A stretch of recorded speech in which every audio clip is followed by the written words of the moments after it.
Hey folks, this is Kelani. With BlizzCon 2018 drifting away in the rear view mirror, I'm pretty excited for some of the announcements and information we were treated to, but it looks like several Blizzard games were left wanting quite a bit. The Warcraft team seemed to have quite a bit to offer, but Overwatch only got a single new hero. Heroes of the Storm got a new hero too, with a few other changes coming later on. Hearthstone got a new expansion, so that's exciting for those of you who love to play with digital cards. And Diablo.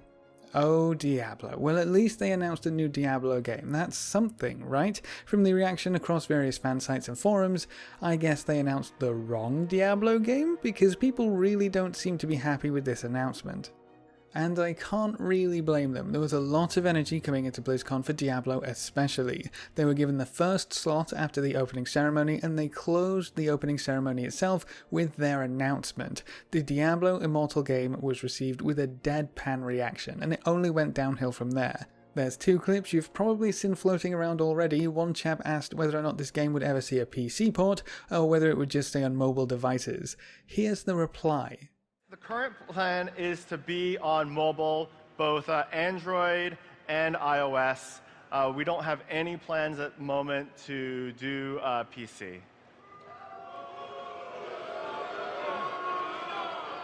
Do you guys not have phones? Yeah, you guys all have phones, right?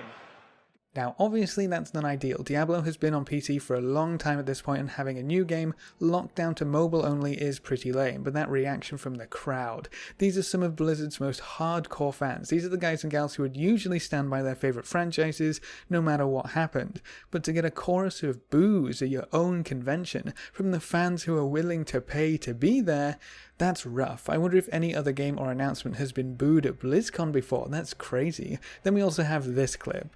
I was wondering, is this an out-of-season April Fool's joke? No.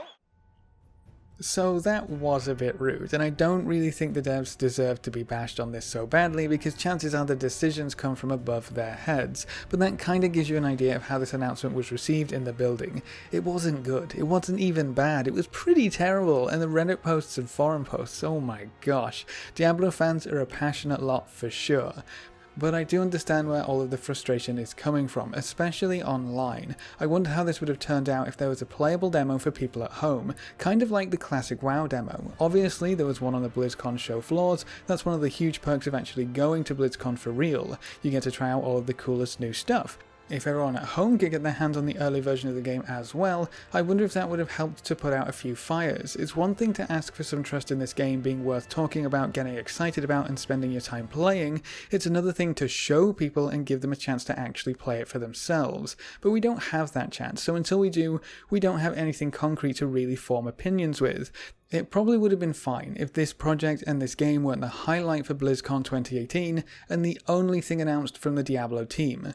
But it was. I don't really understand the decision to announce this game at BlizzCon at all. With a convention centre full of PC gamers and probably a few console gamers too, you announce a mobile exclusive Diablo game and nothing else.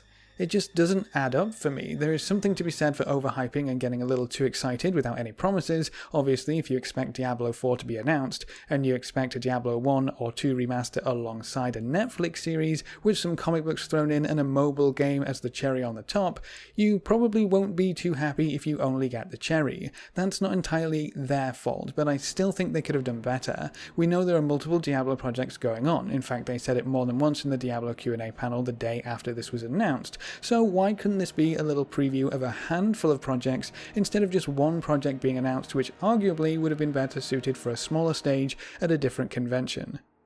People might say, well, they obviously don't have enough to show us of any of the other projects, to which I would say, who cares? We don't need detailed gameplay info, we don't need in-depth skill trees or gear progression paths. Elder Scrolls 6 was announced with barely a title in a short cinematic. We saw mountains and fields and the title came up, Elder Scrolls 6. It took 30 seconds or so, gave us practically nothing, but at least we knew it was in the works. It's confirmation that we will see this game sometime in the future. If they did that with Diablo 4 at the end, and here's something we're working on, bam, Diablo 4 on screen with some new artwork, that would have been worth so much in the eyes of the fans, if it's actually in the pipeline at all. I don't see why announcing it as a title that they're working towards can do any harm whatsoever. unless it's not actually in development, which kind of worries me now. If there's plenty of other things coming, a little teaser would have changed this from only a Diablo mobile game to a huge media-spanning franchise info dump.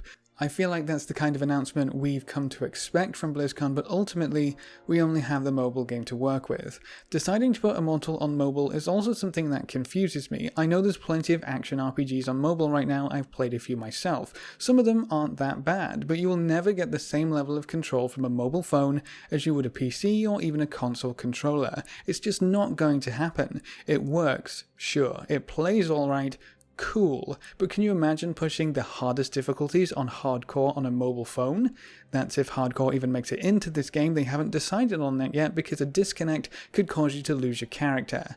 That's always been the case, but I guess losing your character could be a lot worse if you end up spending a lot of money gearing them up, which is another factor to consider. We don't have any idea how the monetization is going to work on this game, and let's be honest, that's probably one of the driving factors for Diablo coming to mobile. When you ask yourself, why does a Diablo game make more sense on mobile compared to PC or console, can you come up with a quality answer? Is there something there that really drives home a major advantage for mobile phones?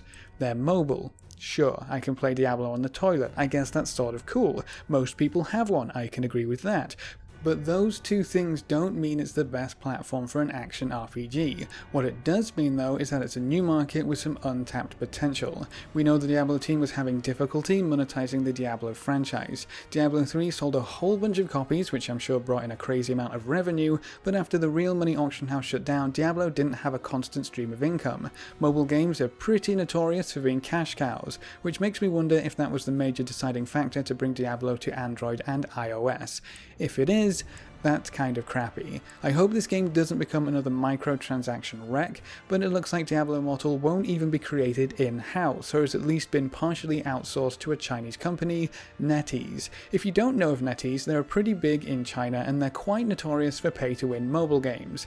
That doesn't sound like a great combination, but it actually gets better.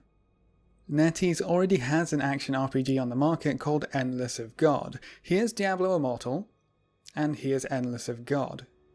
That's pretty weird, and I hope that Immortal isn't just a reskin version of this other game because that would cheapen the experience even further. Can you imagine trying to run a Greater Rift only to hit a paywall that says you've reached your maximum limit for today, but you can remove that limit if you fork over a few dollars? What if gearing becomes entirely reliant on in-app purchases, or if you can only progress at a snail's pace without buying special crystals or gems? Mobile games scare me because they never seem to have the player's experience as a forethought. It always comes after, how can I charge the player in every possible way. When asked about the business model and monetization, the Diablo team said they didn't know yet. They'll be looking over their options and will ensure that it makes sense for Diablo. They talked about Hearthstone and Overwatch and how they've managed to make things work, so I guess we'll just have to wait and see where they decide to take things. I am also worried about the depth of the game. Diablo 3 was a step away from the complicated talent trees of Diablo 2, which weren't really even that complicated, but Diablo 3 went down the path of simplify and expand accessibility. That's great for casual play, but will always reduce the depth of customization and character choices. Immortal seems to take that one step further. We don't even know if we'll have access to talents at all. With games like Path of Exile having so much success, there definitely is some merit to retaining complexibility and giving the players a lot of choices to make which shape the way their character plays. Diablo 2 had some of that complexity. Diablo 3 had less of it, and it looks like Immortal won't really have much at all. It also seems to be a bit weird to announce a new Diablo game but use what looks to be Diablo 3 assets for almost everything. The classes are the same, minus a few actually. The Witch Doctor seems to be missing, but the environments look the same, the characters look the same, and we're using a lot of the same abilities. At this point, why not just create another expansion, or because of how the timeline in Immortal currently works, a prequel to Diablo 3 and have it as a mini standalone game on the PC if you really have to. They're even reusing story points and bosses. We'll be fighting Zoltan Kulle again, even though it's not actually Zoltan Kulle, it's just a copy of him that doesn't know he's a copy. And it's not just Diablo 3 bosses we'll be revisiting, the Countess from Diablo 2 will also be making a return. I really wish I could get my hands on the demo because watching from the sidelines is leaving me with a really bad impression from what I've seen so far. But I'll still give the game a fair shot. I don't usually enjoy mobile games, but I love Diablo. If they can pull this off, it could be huge for both entering the mobile market and putting out some new Diablo content.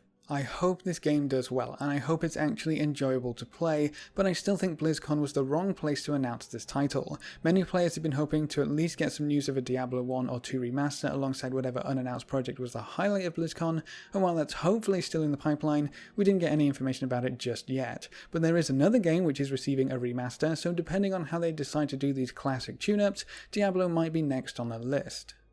What's this remastered game, I hear you cry? Well, it's a fan favourite for sure, and while it's not quite Warcraft 4, we will be seeing Warcraft 3 Reforged next year. You can pre-purchase right now by going to playwarcraft3.com if you want to get yourself a bunch of Blizzard game goodies, including a meat wagon mount which has a working catapult, so if this is something you know you're going to enjoy playing, you can get a few things if you decide to put down $40. I imagine this will follow in the footsteps of the StarCraft remasters, bringing all of the art assets into the present with a shiny new model for pretty much everything, buildings, NPCs and environments. Everything is being rebuilt from the ground up, so expect to see new cutscenes for your favourite moments in Warcraft history, and it looks like Warcraft Reforged will also include the Frozen Throne, so you won't have to wait another few years to get the next few chapters of the story. Perhaps the most exciting part of a Warcraft 3 being remastered is the online play. Entire new genres were created in Warcraft 3 custom games, and the world editor will be updated alongside the game so we can recreate all of our favourite maps. Footman Frenzy, Vampirism, maybe even Dota itself.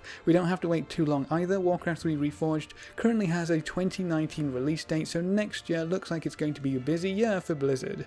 At least we have a few things to look forward to, and hopefully some more Diablo news won't be too far away. What do you think of the new Diablo mobile game? Will you give it a chance, or do you think it's just a huge mistake? How about Warcraft 3 being our next remastered game? Leave all your thoughts in the comments section below. A big thank you to all of our supporters over on Patreon. You can see their names floating by on screen. If you want to join these lovely guys and gals, you can find a link in the description below. Remember to leave a like just below the video before you leave, and if you want to see more, make sure to subscribe. But apart from that, thanks for watching folks, good luck and have fun, and as always I will see you next time.